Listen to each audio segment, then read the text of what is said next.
Special চাটনি, তার জন্য নিয়েছিল টমেটো, জলপাই, রসুন, আদা, কাঁচা লঙ্কা,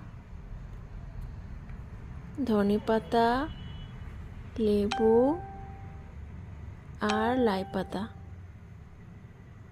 চাটনিটা আমার হাজবেন্ড বানিয়েছিল, দারুণ টেস্টি হয়েছিল। সবগুলোকে একসাথে পেস্ট করে নিয়েছিল।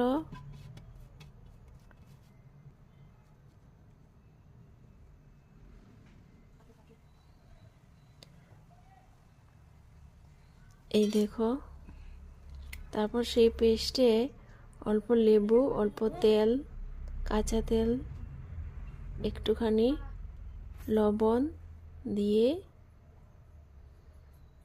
মিক্স করে নিয়েছিল, বাস।